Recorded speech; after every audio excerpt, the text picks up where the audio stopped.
नमस्कार बच्चों, मैं सुशील सर आपका अपना YouTube channel career book education में आपका स्वागत करता हूं।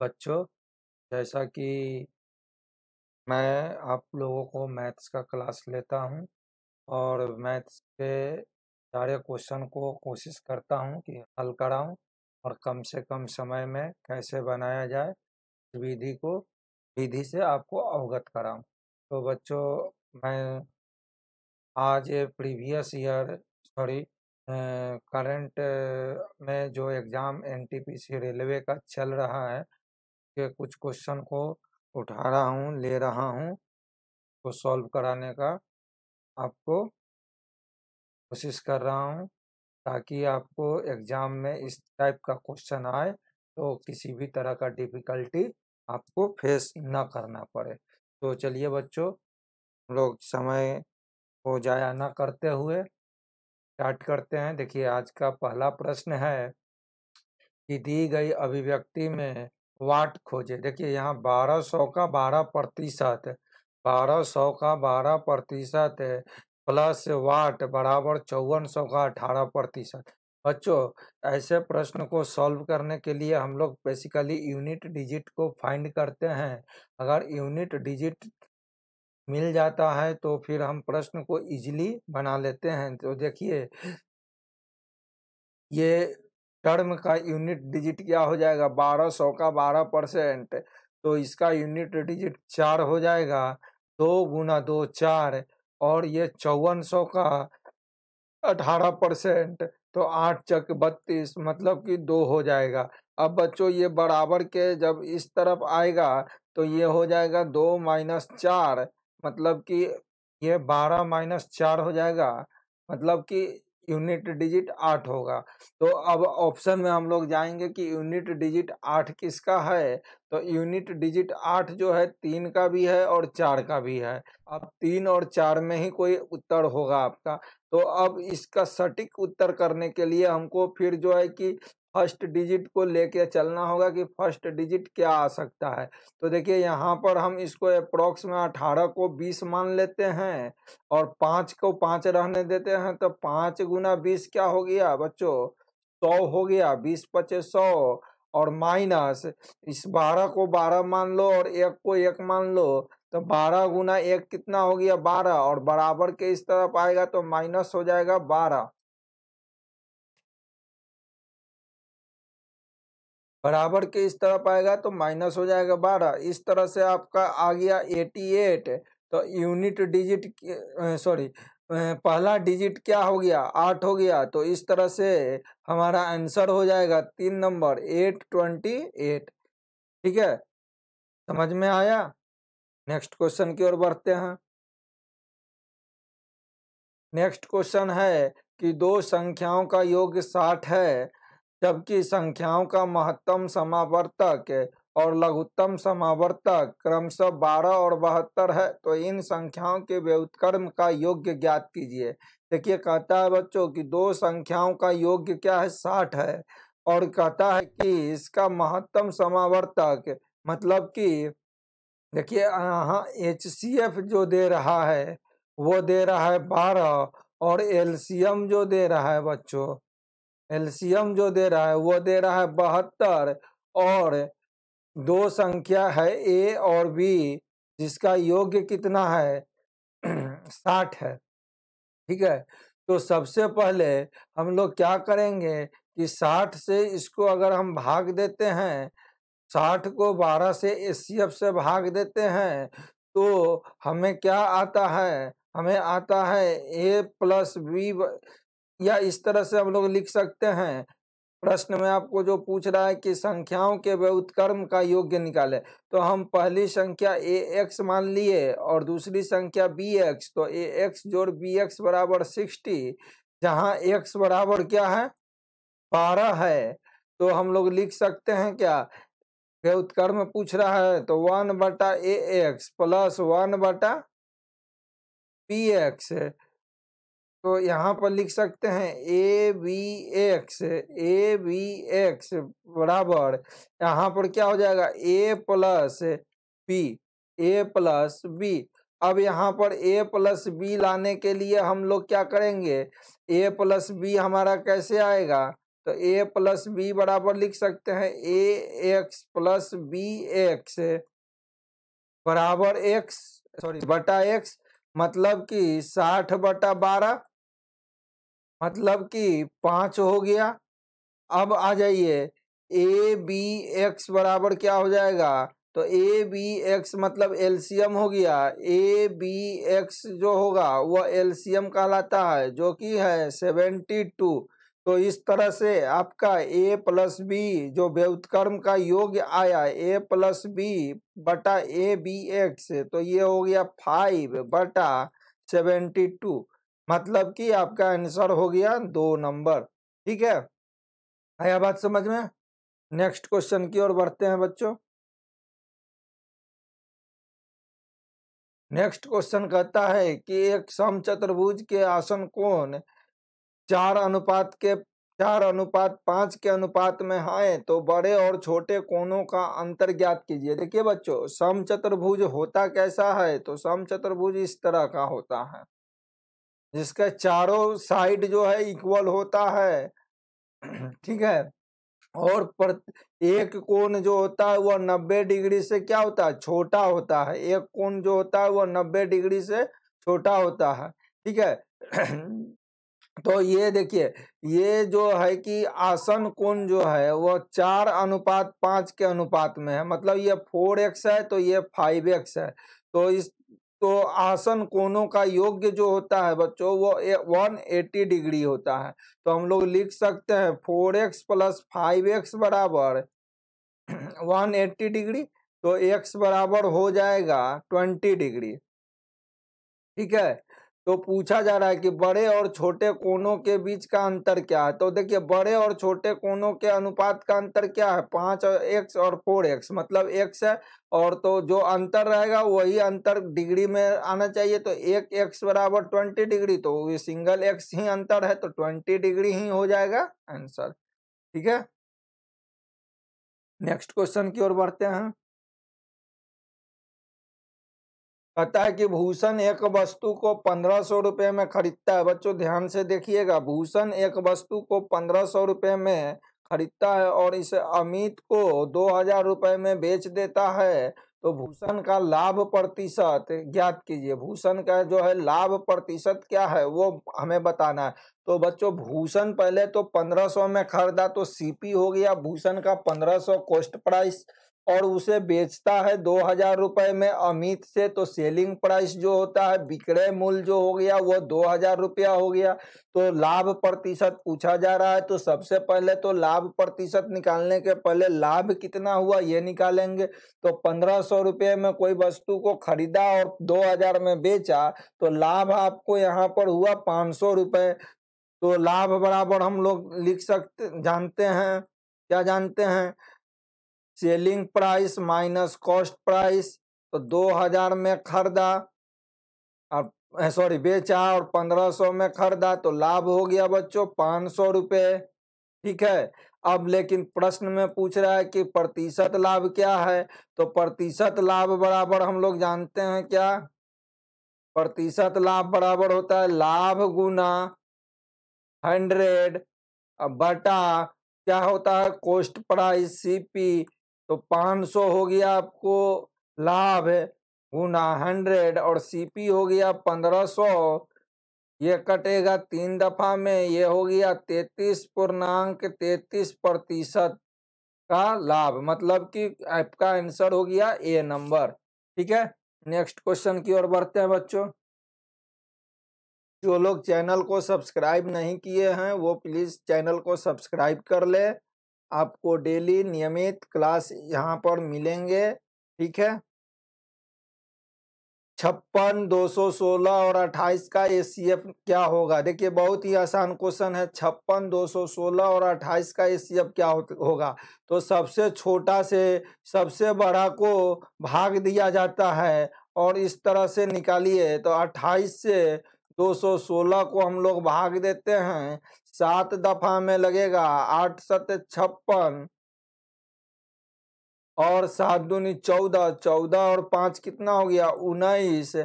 तो ये आपका बच गया बच्चों 0, 2, 20 हो गया। अब 20 को 28 से भाग लगा दीजिए, तो ये कितने दफा में, तो एक बार में 20, ये 8 बचा। अब 8 को 20 से भाग करिए, तो ये कितना दफा में, 2 बार में 16, तो ये बचा 4, और 4 को अब 8 से भाग दीजिए, तो 2 दफा में 8, ये कट गया।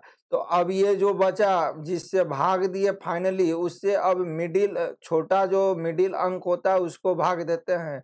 तो 4 से 56 को भाग दिए, तो कितने बार में, 13 चक्के 13, 4 नहीं 13 बार में नहीं, पहले एक कितना बार में लगेगा, ये आपको 14 बार में, 4 चक्के 16 हासिल 1, और ये हो गया 4 एकम 4, 14 चक्के 56। तो ये आपका आंसर हो गया बच्चों 4, 4 जो है ऑप्शन नंबर 4। ठीक है, क्लियर। नेक्स्ट क्वेश्चन की ओर बढ़ते हैं। नेक्स्ट क्वेश्चन है बच्चों कि 5 sine 15 degree into sec 75 degree plus 2 tan 45 degree plus 3 sec square 30 degree. बच्चों इसमें जो है कि आपको सारे टर्म का जो है कि लगभग आपको कुछ ट्रिगोमेट्री का कॉन्सेप्ट चाहिए, बेसिक कॉन्सेप्ट ही, और कुछ जो होता है वैल्यू वो भी आपको पता होना चाहिए। तो देखिए हम लोग शुरू करते हैं बच्चों।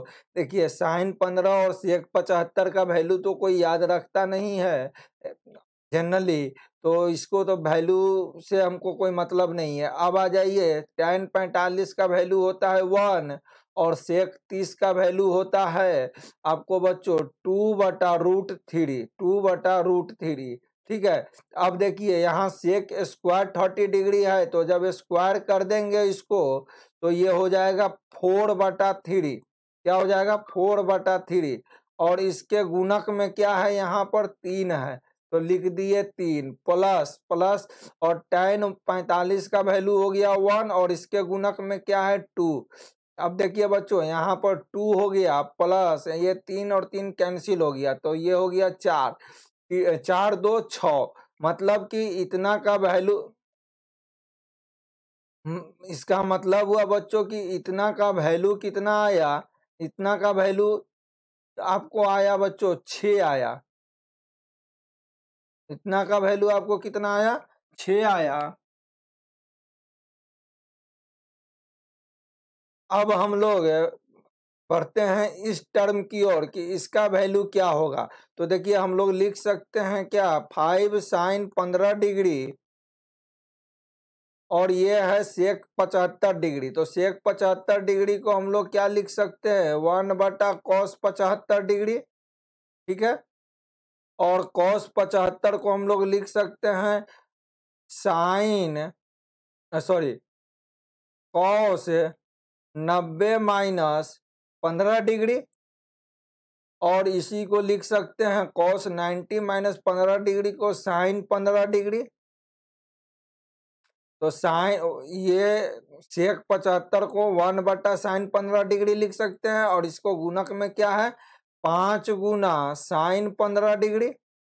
तो 15 डिग्री साइन 15 डिग्री कैंसिल हो गया, तो बचा क्या 5, मतलब इसका वैल्यू क्या आया 5। तो ये टोटल वैल्यू कितना हो गया 5 और 6, 6 5 11, मतलब आपका आंसर हो गया सी नंबर। ठीक है बच्चों, नेक्स्ट क्वेश्चन की ओर बढ़े।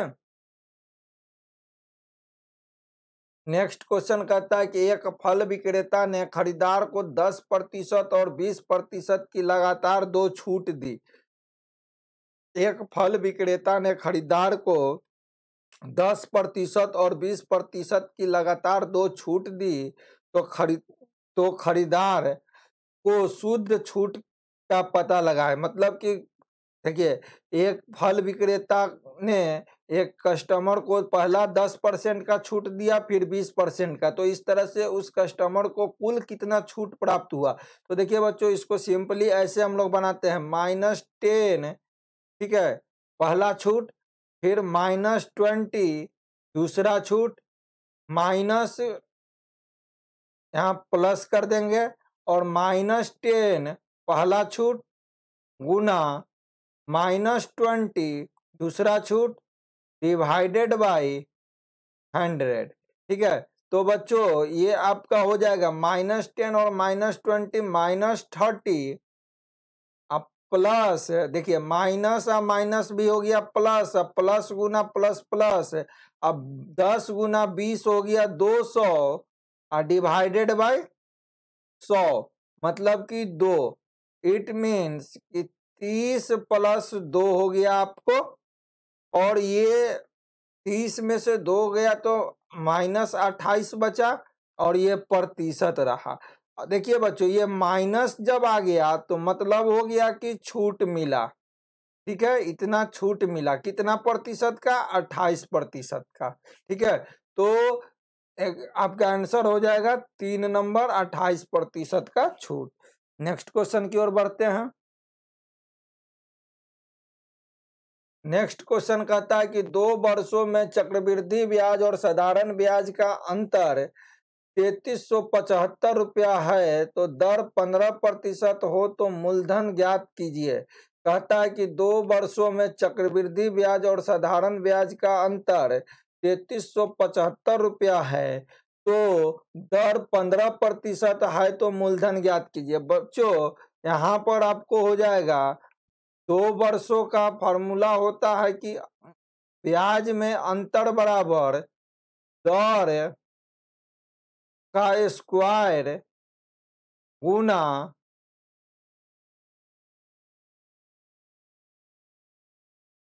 मूलधन बटा 100 गुना 100। ठीक है, तो यहाँ पर आपका दर का अंतर कितना है? 3375। अब 15 गुना 15 हो जाएगा आपको बच्चों क्या? दर का स्क्वायर। अब मूलधन हमको निकालना है, तो मूलधन हो गया आपका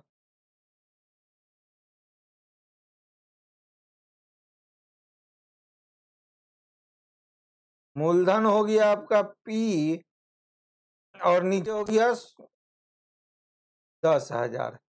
ठीक है अब देखिए ये काटिए 15 से, तो 15 दूनी 30, 15 दूनी 30, अब 15 पचे 75। अब ये 15 से इसको काटिएगा तो 15 दफा में कटेगा। अब 15 गुना 10,000 कर दीजिएगा तो P बराबर हो जाएगा 15 गुना 10,000 मतलब 15 और 4 शून्य। ठीक है ना, 1540। तो आपका आंसर हो गया B। ओके, नेक्स्ट क्वेश्चन की ओर बढ़ते हैं बच्चों। 3 संख्याएं A B C है, जैसे कि A अनुपात B अनुपात C बराबर 2:3:1 है। A B C 3 संख्या है जिसमें A B C तीनों संख्याओं का अनुपात 2:3:1 है। तो A B C 3 संख्याओं का योग्य जो है 120 है, तो B कितना होगा पता लगाइए। तो देखिए 3 संख्या का योग्य दे रहा है A + B + C बराबर दे रहा है 120 डिग्री, और इनका अनुपात दे रहा है 2:3:4। तो ऐसे में हमें B पूछ रहा है कि B बराबर क्या होगा। तो बच्चों जिसका हमें निकालना रहता है वैल्यू, तो उसका रेशियो पहले लिखते हैं। तो B निकालना है तो B का रेशियो कितना है? 3। तो 3 और बाकी जितने टर्म का योग्य जो होता है वैल्यू में, तो उसको जोड़ देते हैं और डिवाइडेड बाई अनुपातों का योग्य से भाग दे देते हैं। तो 2 3 5 1 6, 6 से भाग दे दिए तो ये 30 बार में कटा, तो ये हो गया 20×3 = 60। तो B का वैल्यू कितना हो गया? 60। ठीक है, आपका आंसर होगा B नंबर। ठीक है, नेक्स्ट क्वेश्चन की ओर बढ़ते हैं। वह सबसे छोटी संख्या ज्ञात कीजिए जिसे 15, 28, 25 से भाग देने पर प्रत्येक दशा में शेष 8 बचे। देखिए बच्चों छोटी संख्या जब पूछ दिया गया कि वह छोटी संख्या ज्ञात कीजिए, तो आप पहले ये बताओ कि 2 और 3 से भाग लगने वाली छोटी संख्या क्या होगी? तो 2 और 3 से भाग लगने वाली छोटी संख्या 6 होगी। 3 दूनी 6, तो 3 और 2 और 3 से भाग लगने वाली छोटी संख्या क्या होगी? 6 हो गई।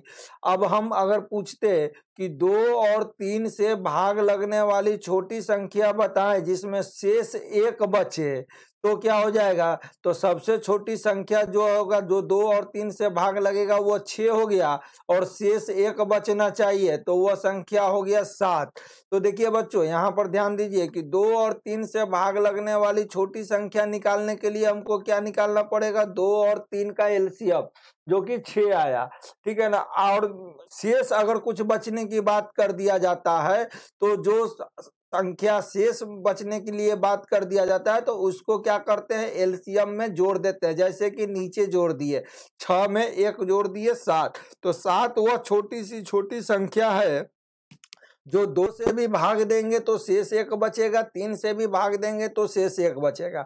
तो इसी तरह से हम इस प्रश्न को बनाएंगे कि 15 और 28 और 25 का एलसीएम निकालेंगे। क्या निकालेंगे? 15, 28 और 25 का हम लोग एलसीएम निकालेंगे।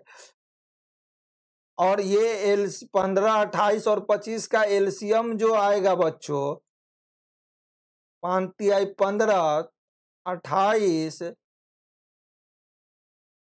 5 से इधर लगाइए, 3 से इधर लगाइए, तो 5 5 25, 25 तिया 75, अब 75 गुना 28, और इसे 75 को 28 से गुना करते हैं, तो इसको देखिए हम लोग लिख सकते हैं 75 गुना 4 गुना 7, अब 75 चक्के कितना होगा? 300,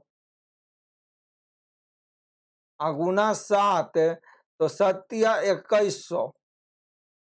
एलसीएम क्या आया बच्चों? 15, 28 और 25 का एलसीएम आया 2100। लेकिन कहता है कि प्रत्येक दशा में शेष 8 बचना चाहिए, तो इसमें क्या करेंगे? अब 8 जोड़ देंगे, तो ये हो जाएगा 2108। 2108 वह छोटी सी छोटी संख्या है जिसे 15 से, 25 से और 28 से भाग देने पर प्रत्येक दशा में शेष जो है 8 बचेगा। आपका आंसर होगा बच्चों कौन सा? 3 नंबर, 2108। ठीक है, नेक्स्ट क्वेश्चन की ओर बढ़ते हैं। देखिए, इस प्रश्न में कहता है कि एक छात्र ने 20% अंक प्राप्त किए। एक छात्र ने एक एग्जाम में 20% अंक प्राप्त किए और 72 अंकों से फेल हो गया, और 72 अंक से क्या हो गया? फेल हो गया। उसको 20% अंक मिला, लेकिन पास होने से 72 अंक कम प्राप्त हुआ। ठीक है, तो जबकि यदि वह 40% अंक प्राप्त करता है, तो अगर वह लड़का 40% अंक प्राप्त करता है, तो उसे उत्तीर्ण अंकों से 8 अंक अधिक मिले। मतलब जितना पास मार्क्स था उससे 8 अंक अधिक मिले। 40% अगर अंक लाता है तो उत्तीर्ण अंक पता लगाइए। मतलब कि उत्तीर्ण होने के लिए अंक कितना चाहिए? तो देखिए बच्चों, अगर वो 20% अंक लेके आ जाता है, तो मतलब कि 20x लेके आता है नंबर, तो 72 नंबर से क्या हो जाता है? फेल हो जाता है। तो पास होने के लिए 72 नंबर और चाहिए था उसको।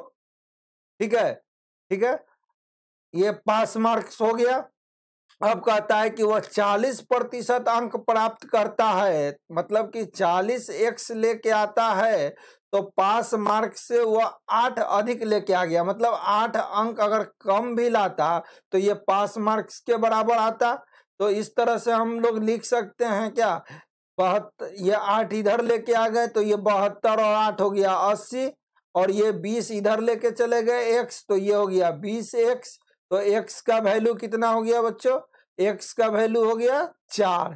ठीक है, अब प्रश्न में पूछ रहा है कि उत्तीर्ण अंक पता कीजिए। तो देखिए, उत्तीर्ण अंक कितना है? 20x प्लस 72 है, तो 20x, तो x बराबर 4, तो 20x बराबर हो गया कितना? 80। अब प्लस 72 अंक, तो 80 और 72 कितना हो गया 152। पास मार्क्स कितना होगा 152, मतलब कि 2 नंबर आपका आंसर हो गया। नेक्स्ट क्वेश्चन की ओर बढ़े। नेक्स्ट क्वेश्चन कहता है कि सीपी का 80% बराबर एसपी का 60% है, तो लाभ है या हानि ज्ञात कीजिए। देखिए बच्चों, यहाँ पर आपको क्या क्या दे दिया, एक तो कि सीपी दे दिया कि सीपी का 80%, कॉस्ट प्राइस का 80%, तो लिख दिए 80%, मतलब 80/100। ठीक है, बराबर है किसके, sorry sorry sorry sorry, CP का 80%, तो कॉस्ट प्राइस का 80% जो है वह बराबर है सेलिंग प्राइस एसपी का 60% के बराबर। 100 कैंसिल, 0 कैंसिल, तो सीपी बटा एसपी 6/8, मतलब कि 3/4 हो गया। मतलब कि कॉस्ट प्राइस 3 रुपया है, तो सेलिंग प्राइस क्या है 4 रुपया है। तो प्रॉफिट कितना का हो रहा है, 1 रुपये का प्रॉफिट हो रहा है। तो हम लोग को तो यहाँ लाभ या हानि पूछ रहा था, तो यहाँ तो क्लियर हो गया कि लाभ हो रहा है, क्योंकि कॉस्ट प्राइस 3 रुपया है और सेलिंग प्राइस 4 रुपया है, तो लाभ हो रहा है 1 रुपये का। अब लेकिन यहाँ प्रश्न में पूछ रहा है कि प्रतिशत लाभ, तो प्रतिशत लाभ बराबर बताए हैं क्या, लाभ गुना 100/सीपी, तो 1 रुपया गुना 100 और सीपी हो गया 3, कैंसिल, 33.33% का लाभ, मतलब कि 1 नंबर आपका आंसर हो गया। नेक्स्ट क्वेश्चन की ओर बढ़ते हैं। वर्ग की एक भुजा 20% तक बढ़ाई जाती है, फिर उसके क्षेत्रफल में परिवर्तन कितना होगा। देखिए बच्चों, देखिए कहता है कि एक वर्ग है, एक स्क्वायर है, जिसका प्रत्येक भुजा ए है, और इसे जो है कि 20% बढ़ा दी गई, मतलब कि 120% कर दिया गया प्रत्येक भुजा, तो उसके क्षेत्रफल में परिवर्तन क्या होगा।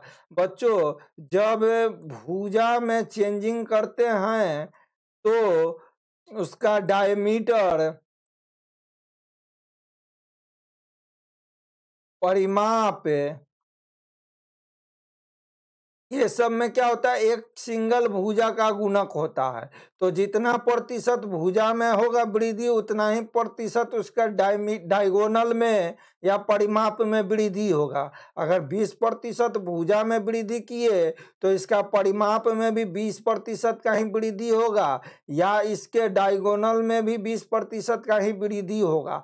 लेकिन बच्चों, भुजा में अगर 20% की वृद्धि कर दिए, तो एरिया में 20% का वृद्धि नहीं होगा।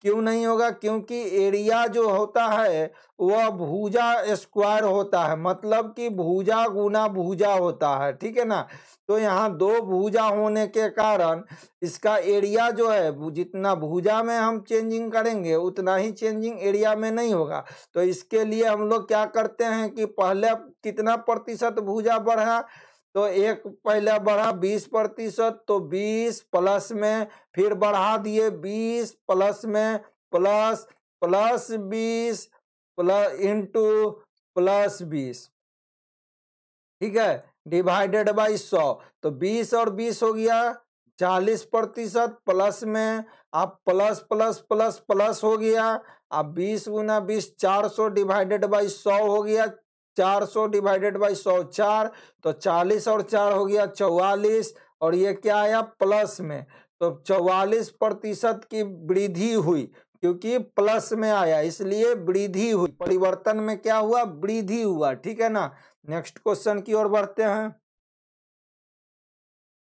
देखिए, एक परीक्षा में 3 छात्र ए बी सी को क्रमशः 215, 105 और 202 अंक मिलते हैं, तो ए बी और सी के औसत अंक क्या होगा। बच्चों, औसत अंक जो होता है, सभी छात्रों को जो अंक प्राप्त होता है, सभी छात्रों के अंकों का योग्य जोड़, ठीक है, डिवाइडेड बाय छात्रों की संख्या होती है। क्या होती है? छात्रों की संख्या। तो यहाँ पर ए बी सी 3 छात्र हैं, तो छात्रों की संख्या क्या हो गया? 3। तो A B C divided by 3, और ए को 215, 105 और 200 2 अंक मिले, तो 200 1 300 3 2 500 हो गया ऐसे, 500 हो गया ऐसे। अब 15 अंक इधर, अब 5, 15 5 20 अदु 22, बने कि 522 बटा 3 हो जाएगा। अब इसको भाग दीजिए बच्चों, तो 3 एकम 3, और ये हो गया 7 या 21, और ये हो गया कितना? 4 तिहाई 12, 174। मतलब कि औसत अंक कितना प्राप्त हुआ? 174। नेक्स्ट क्वेश्चन की ओर बढ़ते हैं। जो लोग चैनल को सब्सक्राइब नहीं किए हैं वो प्लीज चैनल को सब्सक्राइब कर लीजिए, आपका सपोर्ट हमारे लिए बहुत ही जरूरी है। चलिए, किसी वस्तु का अंकित मूल्य उसकी लागत मूल्य से 75% अधिक है और यदि 15% छूट दी जाती है तो लाभ प्रतिशत क्या होगा? देखिए, कहता है कि किसी वस्तु का अंकित मूल्य, मतलब कि किसी वस्तु का जो है कि cost price, sorry, cost price, हाँ कॉस्ट प्राइस, अंकित मूल्य जो है,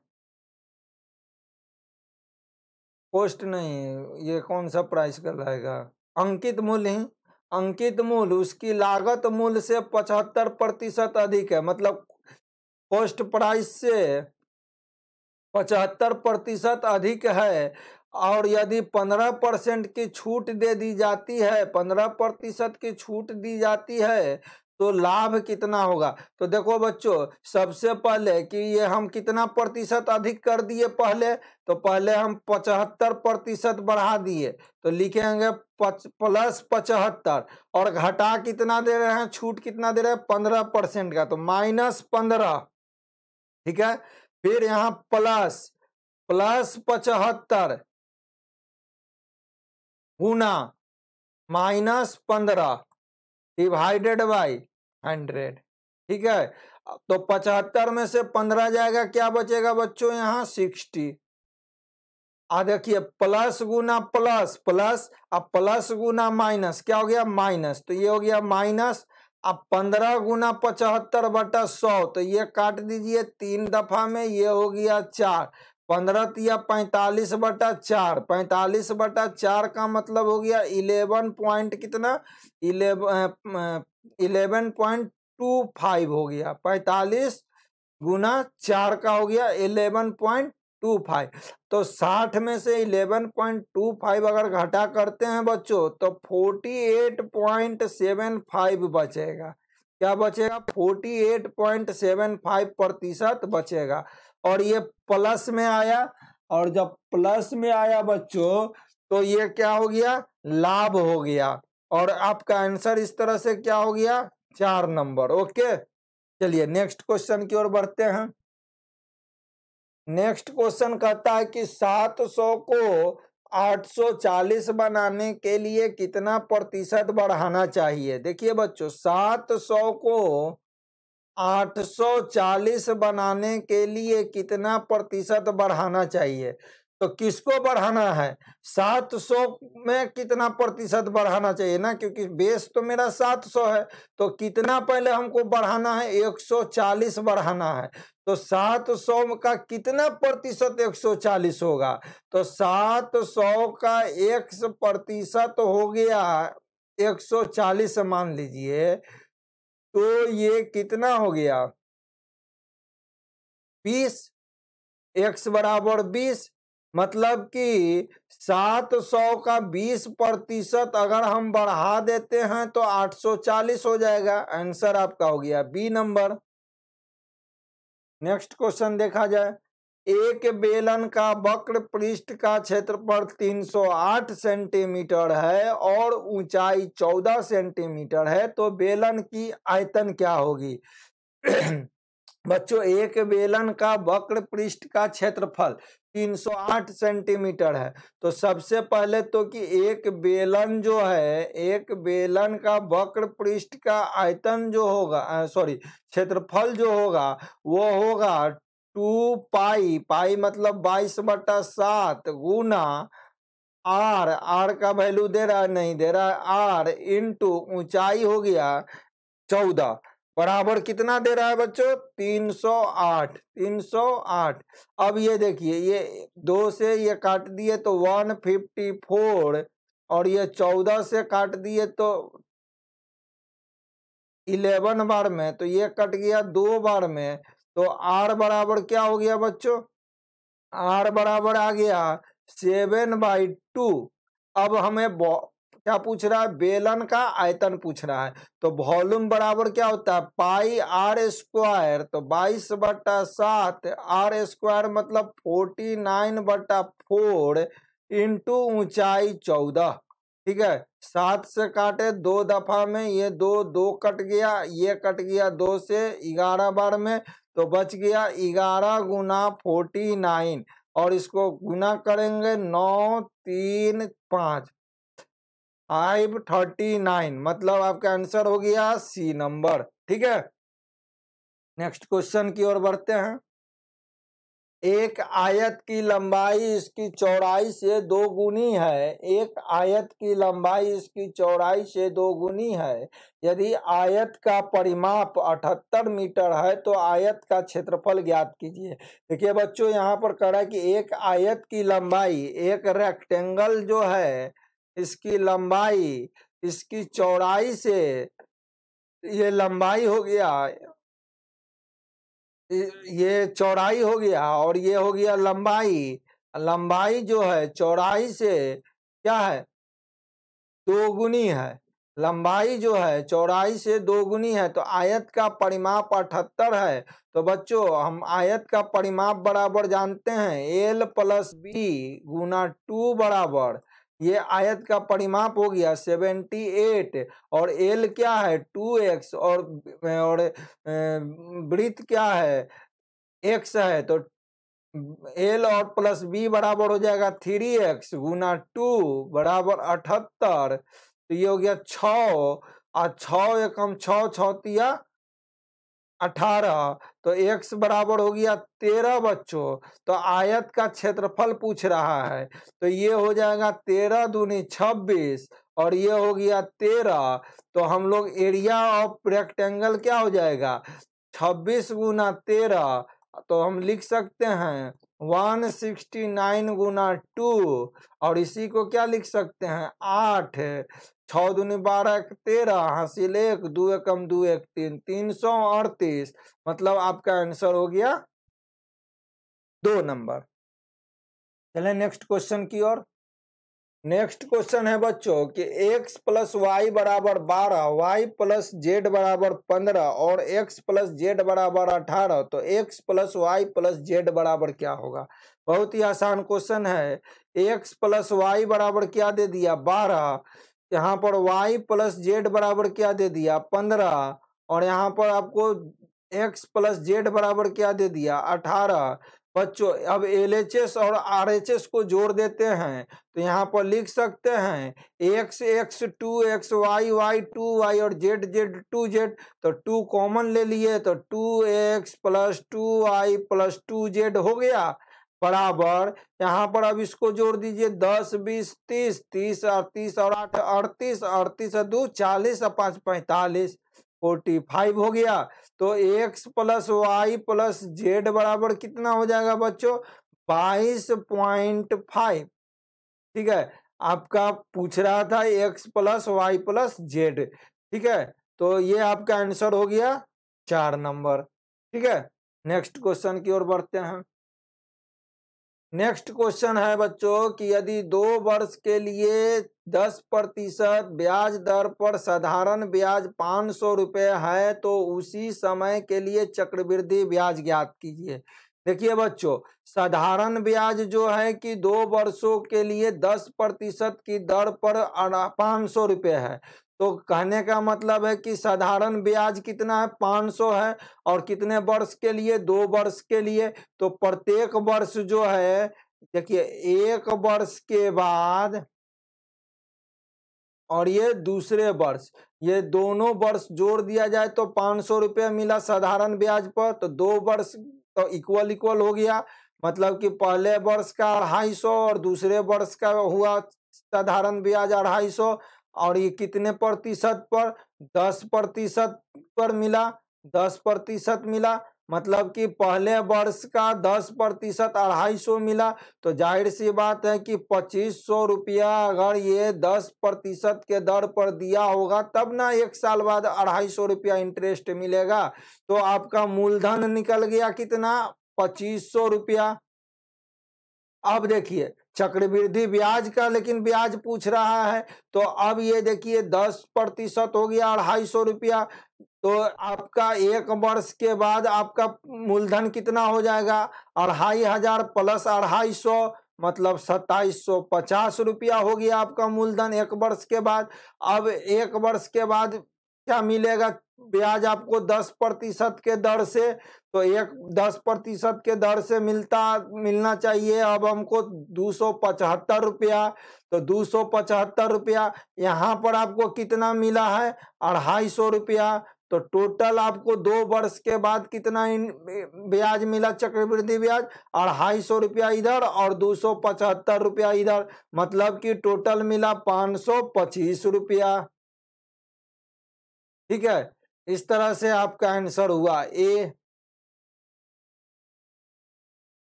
बच्चों इस प्रकार आज का क्लास यहीं समाप्त करते हैं, इस उम्मीद से कि इस लॉकडाउन में आप लोग भली भांति अच्छे तरह से स्वस्थ रह रहे होंगे और जो है कि पढ़ाई पर ध्यान दे रहे होंगे। और आप लोगों का अभी जो है कि SSC combined higher secondary level exam भी चल रहा है, तो आप लोग जो है कि अच्छे से तैयारी कीजिए। ठीक है, मिलते हैं नेक्स्ट क्लास में। जय हिंद।